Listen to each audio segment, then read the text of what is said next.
15 million low-income beneficiaries may be losing benefits in just a matter of months.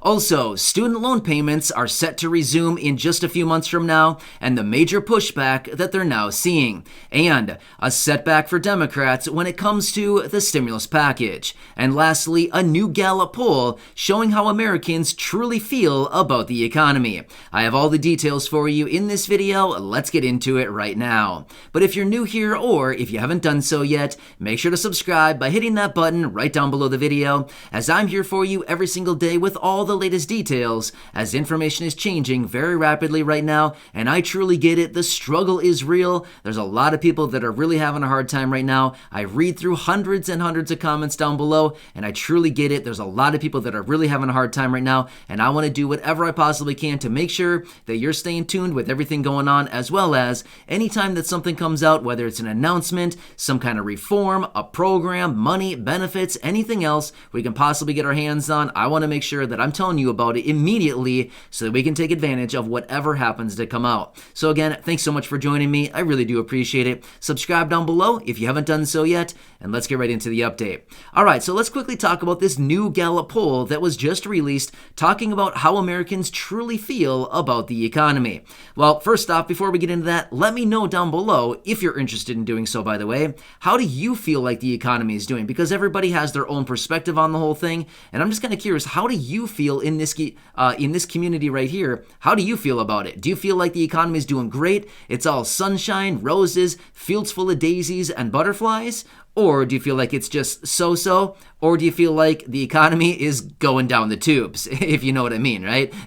Anyway, let's quickly talk about the official poll here that in this new information that we just got about the economy. So, according to this new poll, they found that 33% of Americans right now, according to this poll, think that the economy is doing great. Now, this is much lower than the previous numbers. So 1 year ago from right now, this same poll read at 43%. So it's down by about 10%, right? That's a pretty big drop, right? And at back before the whole COVID situation started, so back in like early 2020, so 2 years ago, the reading was at 68%. So we're significantly lower, right? We're less than half the original reading from way back 2 years ago. So very interesting how basically consumer confidence and how the Americans are feeling right now is not doing so hot right now, right? So basically only 33%, 1 out of every 3 people walking around the streets right now feel like the economy is actually doing good. So yeah, that's kind of concerning, right? So anyway, I'd be curious to know how you feel, but again, only if you're interested in doing so. If you're not interested in sharing, that's totally fine too. That's okay. I completely respect that. All right. Let's quickly talk about this new, as far as the setbacks when it comes to the student loan repayments here and what's going on with this. This is actually kind of interesting. So I do know that some of you here in the community have student loans, and this is something we've been watching for a while now as well. There hasn't been a whole lot of updates on it, but let's talk about it really quickly. So as of yesterday, student loan payments were supposed to be resuming. However, back in early January or about mid-January, the president came out and extended out the forbearance period for another 90 days out until May 1st. However, there's a lot of pushback as that date continues to get closer and closer here. A lot of people, lawmakers, everybody alike is coming out forward saying, I don't know how these people are going to start repaying on their student loans after 2 years of hiatus, as in they haven't been paying on their loans for 2 years now. How are these people going to come back after 2 years and start paying on these loans once again? So there's a lot of pushback right now, looking out for all of these student loan borrowers, the people who have student loans, saying, I don't know how this is going to happen. I don't know how these people are going to have the money right now. A lot of these people are barely getting by right now with all these rapidly rising prices. Inflation's going high right now. Everything's increasing. I don't know how these people are going to come back and all of a sudden start paying on student loans in the start of May. But basically, the administration came out and said, well, everybody should start preparing now. And in fact, they've been sending out millions upon millions of emails. And according to one source I saw, they sent over 100 million emails so far, just letting people know that, hey, just letting you know that starting in May, your student loan payments will be resuming. So if that's one of you, I'll continue watching it. But there's been a lot of talk about trying to get the administration and the president to cancel $50,000 of student loan debt, maybe $10,000. Who knows what they're actually going to do, if anything. But again, I'll continue watching that very closely for you and let you know what's actually going on with it. Also, let's quickly talk about this setback for Democrats when it comes to the stimulus package. So one of the Democratic senators is in the hospital right now recovering from a stroke. Well, Democrats are getting a little bit of an eye-opening experience right now in the Senate, showing that, oh, whoa, check it out, we can't really do anything with one of our guys down. So with this senator that's currently in the hospital right now recovering from this stroke, they can't really get a whole lot done because they need every single vote in the Senate. Now again, is this me taking sides? No, it's not me taking sides at all. I don't do that in my videos, but rather this is the reality of how closely divided the Senate actually is right now, right? It is 50-50. There's 50 Democrats, there's 50 Republicans. Well, right now they're down one of the Democrats, right? So therefore, they only have 49. So if they wanted to get anything done on a reconciliation basis, like the stimulus package, like what they want to do, they can't get anything done without that one vote, right? So they're starting to see that right now it is incredibly important. It's an absolutely critical time that they need every last person right now. So it's kind of an eye-opening experience for a lot of lawmakers right now when they're down one person to say, uh-oh, we can't really get anything done. This is like a serious situation, right? So when it comes to the reconciliation bill, well, thankfully, they haven't really done anything with it a whole lot lately, I should say. In other words, they're not ready for a vote on it, so they won't be bringing any votes to the floor on the Build Back Better agenda or the newly revised stimulus package anytime soon, but relatively soon because they want to get it done here in the next 4 weeks. So hopefully that senator is, recovered by then, and hopefully, just wishing that person the best as always. But my point is, they can't really get anything done without that vote. They're kind of stuck in the water or in the mud, whatever you want to call it, right? They're stuck somewhere. We're not really sure where, but they're stuck somewhere. Let's just say that much. So anyway, kind of an interesting situation that they've got themselves in right now. But anyway, I'll keep you posted on the information, and as we do get more developments out of the stimulus package and how they continue to work their way through it, as well as all the provisions, all the information, anything that they add into the package, maybe that they subtract out of the package, what's in it for us, anything like that. Of course, I'll be right here for you, bringing you those updates as we do get them. Also, let's quickly talk about 15 million beneficiaries, or thereabouts, according to the report. These beneficiaries that may be losing benefits in just a matter of months. And when I say a matter of months, I mean possibly April 15th. Yeah, April 15th is possibly the day that millions of beneficiaries, about 15 million according to this report, that could be losing benefits. Now, this is in reference to Medicaid.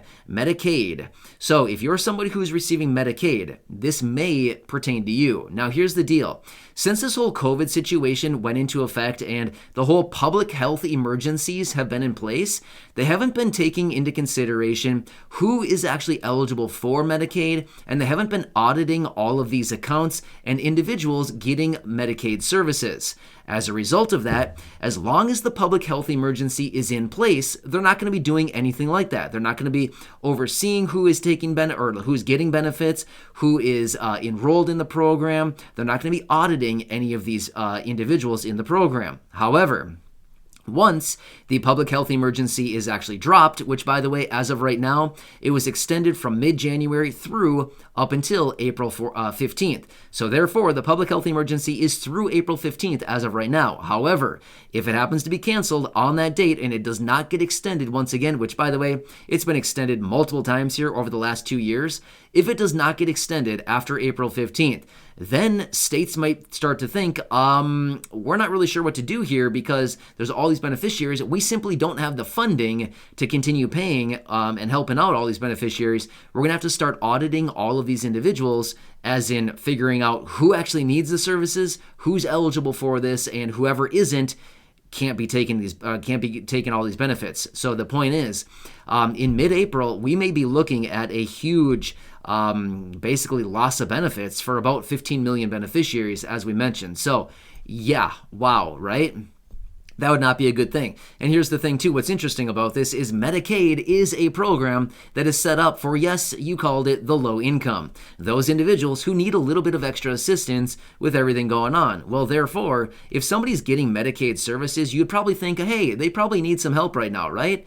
Well, that's probably the last thing that everybody needs right now is all of a sudden to get a note or a phone call or something, however they contact, and say, hey, sorry, April 15th, you're out of here. No more benefits for you because we don't have the money to support it anymore. So anyway, interesting. Of course, I'll continue watching that. We have, about 2 months to go from now. Well, about 2.5 months from right now until that time comes in. But again, it's kind of a scary thing, especially if you're somebody who's receiving Medicaid right now and you rely on those benefits on a month-by-month basis. So yeah, right? So just another thing to add to the very long list of things that are kind of going down the tubes, as I said a minute ago, right? But again, realistically, it's just kind of weird out there right now with everything going on. But again, I wish all of you the absolute best. I hope that you're doing well.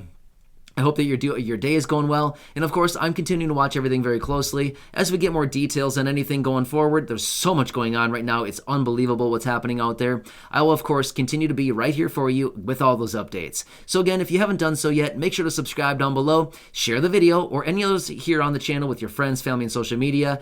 Go back and check out any of the other 2,100 videos right here on the channel. And I continue to be here for you every single day as I'm watching everything closely. And of course, I will keep you posted on stimulus checks, reform, benefits, Social Security, SSDI, SSI, money, benefits, and so much more that I'm tracking right here in the videos every single day. Also, make sure to stay tuned as Corey, my wife, will be back here in just a few minutes with the new updated list of shoutouts for the names that are pulled right out of the fan club. If you want to check that out, there's a link down below in the description. Otherwise, at the top of the comments section, you can check out that link as well if you want to join the list for daily shoutouts right here in our videos. So with that being said, let's bring Corey in and she will read that new list of shoutouts for the names right out of the fan club. All right, Corey, take it away and enjoy your day. I'll catch you again later in the next update. All right, Corey, it's all you. I'll see you. Our shoutouts today are Barbara Murphy, Joseph Skloser, Margaret Yoakum, Joy Denise Gilmore Calver, Cheryl Gant, Sharia Taylor, and Marcia Doki. Thank you for being members of the fan club.